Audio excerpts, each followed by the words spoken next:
Ouais, il est potox, c'est Antox et bienvenue dans cette nouvelle vidéo consacrée à la critique de l'épisode 22 de The Power. Comme d'habitude, ça va spoiler de partout, donc je vous invite à regarder l'épisode de votre côté dans un premier temps et ensuite à revenir sur cette vidéo pour qu'on puisse en discuter tous ensemble. Et nous sommes de retour à la villa où Eddie et Kumba sont persuadés de connaître l'identité du Power Player. Et au final, mes craintes se sont avérées plutôt vrai puisque il a été révélé dans un flashback l'image concernant l'indice. Il s'agit donc de la main d'un homme qui est posé sur un tronc d'arbre où au-dessus il y a la main d'une femme avec tous les deux des alliances et encore au-dessus la main d'un enfant. Et donc la signification est tout simplement le fait que Marine avait envie de fonder une famille. J'ai trouvé que c'était pas super clair, mais en même temps ça doit être un indice, hein, c'est pas censé être une affiche non plus. Après je trouve celui-ci quand même beaucoup plus correct que les indices de Pascal, hein. Et donc ça c'est censé être les significations, sauf que Eddie et Kumba étaient persuadés que c'était pas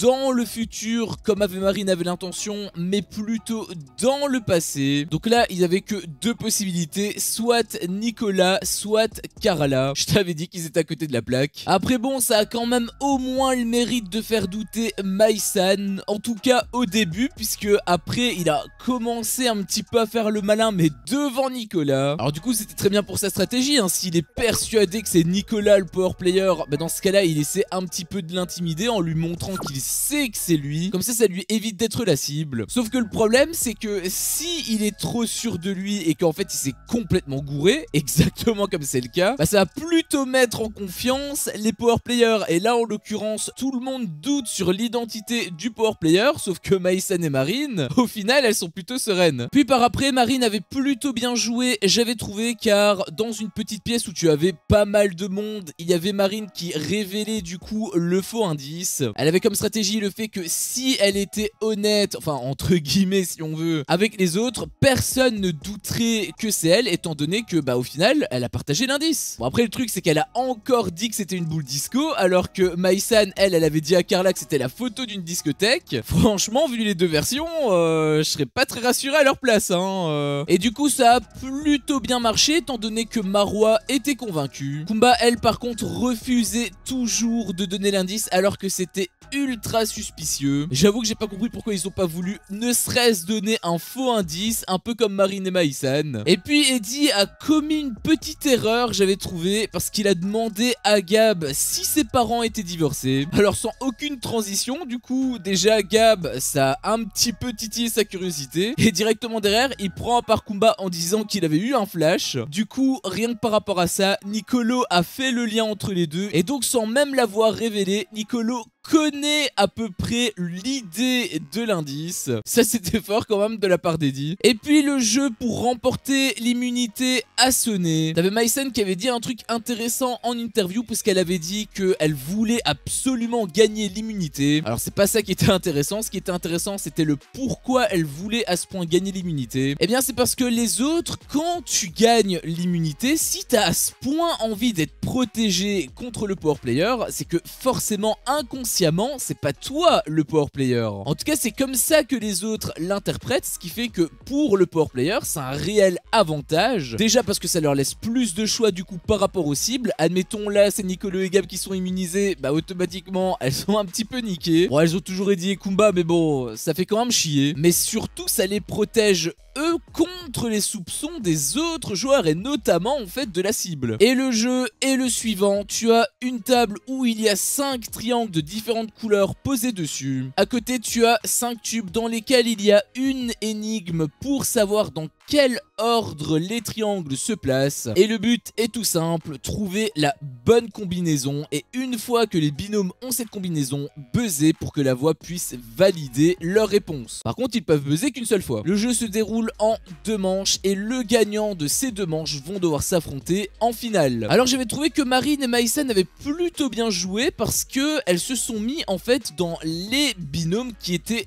désavantagés. C'est-à-dire que tu as un groupe de 2 et un groupe de 3 et elles se sont mises dans le groupe de 3. Ça atténue davantage les soupçons que les autres pourraient avoir sur elles, même si elles n'en ont pas beaucoup. Et en plus dans la manche désavantagée, tu as Marwa et Nicolas contre Carla et Shona. Comme par hasard, les deux binômes qui sont suspectés. J'avais trouvé ça plutôt malin de leur part. Après, t'avais quand même Nicolas qui faisait le malin en interview, genre c'est Carla, c'est Shona, c'est facile. Rien que par rapport à ça, t'as déjà compris qui allait gagner. Et donc les 5 énigmes sont les suivantes. Le triangle rouge n'est pas à côté du triangle mauve. Le triangle mauve n'est pas à l'extrémité gauche. Le triangle jaune est à côté du triangle rouge sur sa gauche. Le triangle bleu est à côté du triangle orange sur sa droite. Et le triangle orange n'est pas à l'extrémité droite. Et en fait là, la clé de ce jeu, c'était les énigmes 3 et 4, car si tu sais que le triangle jaune est sur la gauche du triangle rouge et que le triangle bleu est sur la droite du triangle orange, étant donné que le violet ne peut pas être à côté du triangle rouge, donc c'est forcément le orange qui est à côté. Et comme le triangle violet ne peut pas être à l'extrémité gauche, c'est forcément le triangle qui est à l'extrémité droite. Donc les gagnants, sans surprise, sont Carla et Shona. Merci les monteurs au passage. Et puis la deuxième manche débute entre Gab, Nicolo, Eddie, Kumba et Marine et Maïsan. Les règles donc sont les suivantes. Le triangle bleu est à une extrémité. Le triangle violet est à côté du triangle rouge. Le triangle jaune est quatrième à partir de la gauche. Le triangle rouge a 2 voisins et le triangle rouge n'est ni à l'extrémité gauche ni à l'extrémité droite. Sur base de ça, c'est assez facile du coup, puisque tu sais que déjà le triangle jaune est en 4ème position. Étant donné que le triangle rouge a 2 voisins, fatalement il est en 2ème position. Le triangle orange n'est pas à une extrémité, donc forcément il est en 3ème position. Et comme tu sais que le triangle violet est à côté du triangle rouge, ça signifie que le triangle violet est forcément en 1ère position, et donc que le triangle bleu est en dernière position. En plus, c'est clairement indiqué, il est à l'une des extrémités. Ça m'avait un petit peu fait rire parce que t'avais Eddie et Marine qui galéraient à ouvrir leur tube. Et les premiers à buzzer sont Maïsan et Marine. Nicolo était dégoûté. En plus, il était vraiment pas loin de trouver la solution. Eddie n'avait même pas encore ouvert tous ses tubes. Et finalement, la voix ne valide pas la réponse de Maïsan parce qu'elle a interverti 2 couleurs. Et pourquoi est-ce qu'elle a interverti 2 couleurs? Eh bien, c'est parce que tout simplement Marine n'a pas ouvert tous les tubes, donc il lui manquait une info. Maïsan était ultra vénère. Franchement, moi à sa place je me serais barré Et donc les deuxièmes à buzzer étaient Nicolo et Gab, qui eux ont trouvé la bonne combinaison. Ils vont donc en finale contre Carla et Shona, sauf que pour corser un petit peu le jeu, la voix a décidé d'ajouter un triangle et donc une énigme. Bon, c'est juste que c'est un petit peu plus long que les manches éliminatoires. Et donc les règles de la finale sont les suivantes. Le triangle orange est en 3ème position à partir de la gauche. Le triangle rouge est à l'extrémité gauche. Le triangle bleu a 2 voisins. Le triangle noir est adjacent au triangle mauve. Le triangle mauve n'est ni à l'extrémité gauche ni à l'extrémité droite. Et le triangle jaune est situé plus à gauche que le triangle bleu. Donc à partir de là, encore une fois, c'est de la pure logique. Tu sais déjà que le triangle orange est en 3ème position. Tu sais également que le triangle rouge est en 1ère position car il est à l'extrémité gauche. Le triangle bleu a 2 voisins, donc il est soit en 2ème position, soit en 4ème position, soit en 5ème position. Sauf que comme le triangle noir est adjacent au triangle mauve, le triangle bleu ne peut être que en 4ème position puisqu'il a 2 voisins encore une fois. Et donc fatalement le jaune est obligatoirement en 2ème position puisqu'il est plus à gauche que le triangle bleu. Et donc il reste plus qu'à connaître l'ordre entre violet et noir. Est-ce que c'est violet puis noir ou est-ce que c'est noir et puis violet? Et ça c'est la 5ème règle qui te l'indique puisqu'il est écrit que le triangle mauve n'est pas à une extrémité, donc c'est forcément d'abord le violet en 5ème position suivi du noir en dernière. Un petit passage qui m'avait fait un petit peu rire, c'était Gab qui voulait être un petit peu plus actif. Sauf que bon, réfléchir avec 2 cerveaux en même temps, c'est assez compliqué, donc Nicolo préfère prendre les rênes. Et il m'avait fait rire puisqu'il avait dit dans un premier temps à Gab de plutôt lire pour que au final, il lise tout seul. Shona, elle, ne savait pas ce que voulait dire adjacent. Merci à Maïsan de les avoir éclairés au passage. Et finalement, Nicolo buzz en premier, sauf que la voix n'a pas validé sa combinaison. Il avait interverti le triangle orange et le triangle bleu. Et donc les gagnantes sont Carla et Shona. Et j'ai trouvé que c'était quelque part un petit peu magnifique que Karala, littéralement sans jouer, parce que c'est uniquement Shona hein, qui a réfléchi, sans jouer, elle est réussi à gagner l'immunité, c'est magnifique. En plus, Karala avait dit en interview, je suis hyper fier de moi, hyper fier de Shona parce qu'elle a quand même fait 90% de la situation. Elle a pas fait 90% de la situation, elle a fait les 100%. Nicolo, lui, était dégoûté. D'ailleurs, il m'avait fait un petit peu rire en interview parce qu'il avait dit, les filles, Karala et Shona gagnent non pas parce qu'elles sont intelligentes, parce qu'elles ont bien joué, mais parce que je me suis trompé avec Gab. Ah ben non, hein, Gab il a juste lu les énigmes, tu t'es trompé tout seul. Du coup Marwa, elle, sent un petit peu la couille arriver puisque tu as forcément le binôme Gab et Nicolo. S'ils sont ensemble, tu te doutes que c'est pas pour rien. D'ailleurs Gab et Nicolo le sentaient aussi, même si Marwa disait que ça pouvait être également elle et Nicolas. Encore une fois, pour briser le trio. Bon, étant donné que Nicolas est l'ami de Marine, il a quand même beaucoup plus de chances que ce soit Gab et Nicolo. Ça ferait d'une pierre deux coups. Et donc les doutes s'orientaient plutôt vers Karala et Shona. Après, Nicolo appréhendait un petit peu avec Shona vu qu'ils se sont embrassés la veille. Après, dans ce jeu, tout peut arriver. Et puis l'alarme pour désigner la cible retentit. Les premiers à être appelés sont Eddie et Kumba qui ne sont pas les cibles. Puis s'ensuit Marwa et Nicolas qui ne sont pas non plus les cibles. Et vient enfin Nicolo et Gab et sans surprise, ce sont eux les cibles. A noter que Gab a été la cible 2 semaines d'affilée. Il est pas aimé à ce point ou quoi? Et là, Eddie m'a fait extrêmement plaisir puisqu'il a demandé à Nicolo et Gab de venir pour leur révéler l'indice. Alors lui il faisait passer ça pour de la stratégie sur du long terme, genre il lui donne l'indice pour que en retour il ait quelque chose un petit peu plus tard, que ça consolide des alliances, tout ça. Bon, moi je pense que c'est plutôt pour les remercier et je trouverais que c'est même totalement normal vu ce que Gab et Nicolo ont fait pour le sortir de la merde. Kumba, elle, de son côté, certifiait que ce n'était pas eux les power players et Nicolo la croyait. Ça, c'était plutôt bon signe. Et donc Kumba finalement lui dit l'indice, ou le cri plutôt, on sait pas. Eddie avait même dit, parle plus fort par contre.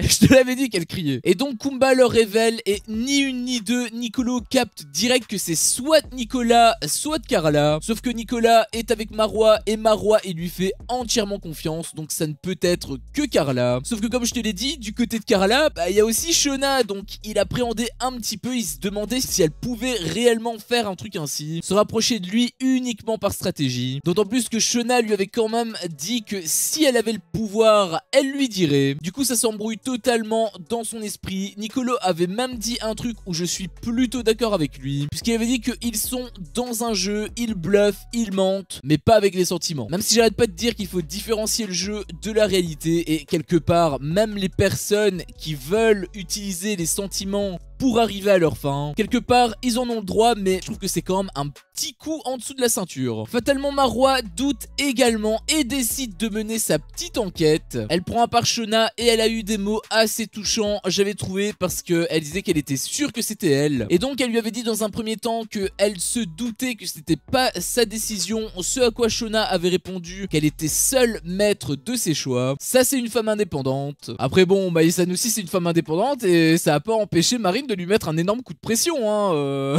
Et suite à ça, Marwa demandait de calmer le jeu pour Nicolo afin qu'il ne soit pas trop blessé. J'avais trouvé ça vraiment mignon. Ce à quoi Shona lui avait révélé que se servir d'un mec pour le jeu, ce n'était pas dans ses valeurs. Donc là, elle a un petit peu avoué à demi-mot que c'était Marine. Indirectement et involontairement aussi, hein, bien sûr, mais c'est surtout que il n'y a pas 36 000 possibilités à côté en fait.